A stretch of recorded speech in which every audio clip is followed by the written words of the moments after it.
शाये हुए थे। अच्छा। और इसका दूसरा एडिशन हमें जल्दी ही हम ले आए थे, क्योंकि पहले एडिशन को बहुत अच्छा रिस्पॉन्स मिला था। 45 डेज़ के अंदर वो ख़त्म हो गया था। और इसके अंदर कहानी है 3 किरदारों की कहानी है, मर्द, औरत और जंगजू। मर्द औरत तो इस तरह की कौन फॉर्म होती है, और इसकी चौथी जो है क्या, ये आखिर में कहानी में डिस्कवर किया जाता है। कहानी जो है इसके अंदर फर्स्ट पर्सन नैरेटिव है, मुकम्मल तौर पे नहीं, यानी सिगा वाहिद मुतकल्लिम में कहानी बयान होती है। पहले औरत अपनी कहानी बयान करती है, फिर वो ख़त्म होती है, फिर मर्द बयान करता है, फिर जंगजू बयान करता है, और फिर एक ख़ास जगह आती है जहाँ कहानीकार दाखिल होता है। थर्ड पर्सन व्यू में कहानी है। तो अब जहाँ से मैं कहानी शुरू कर रहा हूँ ये थर्ड पर्सन व्यू में है, जहाँ से कहानीकार ही उसे बयान करेगा। और मैं कोशिश करूँगा कि सिर्फ 2.5 पेज ही पढ़ूँ।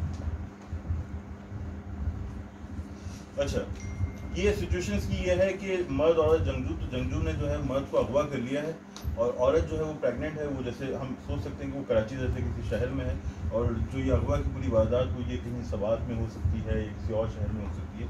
तो जंगजू की कैद में मर्द है, उसका शौहर है, और औरत जो प्रेग्नेंट है वो अपने घर में है। और यहाँ मर्द और जंगजू का एक ताल्लुक बयान कर रहा है कहानीकार। किसी नामालूम मकाम पर, जहाँ सिवाय बर्फ के, तूफान के, कुछ जंगजुओं के, गारों, हथियारों के और खतरे के कुछ न था। 2 आदमी जो अजनबी होने के बावजूद अजनबी नहीं थे, एक दूसरे के सामने मौजूद थे, बिल्कुल खामोश।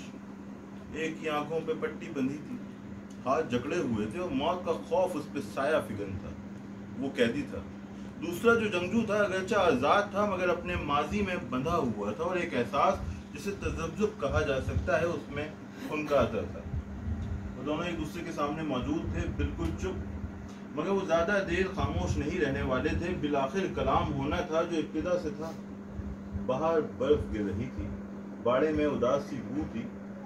जो आदमी हालत जंग में था उसने खनकार कर गला साफ किया और परिंदे के पर फड़फड़ाए। जो हालत कैद में था वो मुतवज्जा हुआ। कौन? कैदी ने सवाल किया। जंगजू ने जवाब नहीं दिया। कैदी ने सवाल दोहराया। जंगजू ने गहरा सांस लिया। बाड़ा गुबार से भर गया।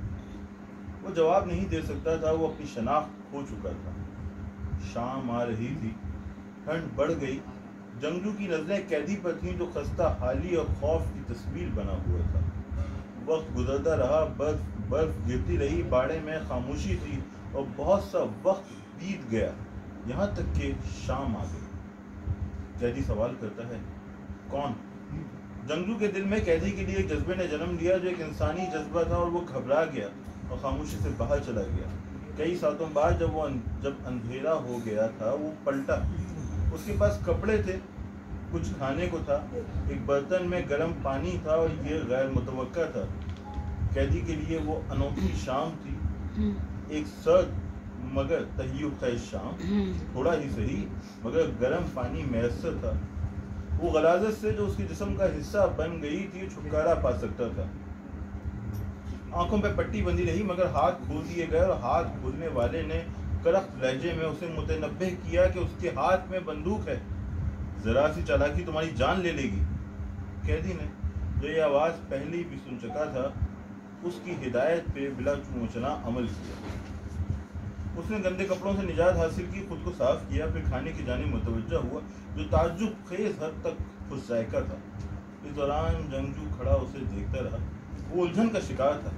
जब कैदी फारिग हुआ तो उसने आगे बढ़ के उसके हाथ बांध दिए। फिर वो जाने के लिए पलटा, और तब एक आवाज़ ने उसके कदम पकड़ लिए। भाई जरा ठहरो। कैदी वो देख नहीं सकता था, मगर उसी सम देख रहा था जहां वो था। मेरी बीवी अकेली है, वो हामला है, क्या तुम उस तक ये खबर पहुंचा दोगे कि मैं जिंदा हूँ? जंगजू को एक बेनाम एहसास ने आ लिया। तखय्युल बादलों से भर गया और तारीकी छा गई, मगर जल्द उसने हर नौ के एहसास से निजात हासिल कर ली। ये तरबियत का हिस्सा था। करख्तगी को खुद पे गालिब किया और सवाल किया, क्या तुम्हें यकीन है कि तुम कल तक जिंदा रहोगे? कैदी लरज़ उठा, चेहरा सफ़ेद पड़ गया। खौफ ने उसे निगल लिया। बाड़े में खामोशी और बू उतर आई। उस नामालूम मकाम से कोसों परे साहिली शहर में एक औरत दरीचे में खड़ी थी। चेहरे से थकन आया थी। उसके शौहर को लापता हुए 2 हफ्ते बीत चुके थे, और उसके मिलने का इम्कान मिट गया था, और वो हामला थी। उसे सड़क पे एक शनासा चेहरा दिखाई दिया। उसके शौहर का दोस्त हाथ में चंद थैले उठाए इमारत की समत आ रहा था। دریچے کے باہر گملے لگے تھے جن پہ ایک زرد تتلی منڈا رہی تھی.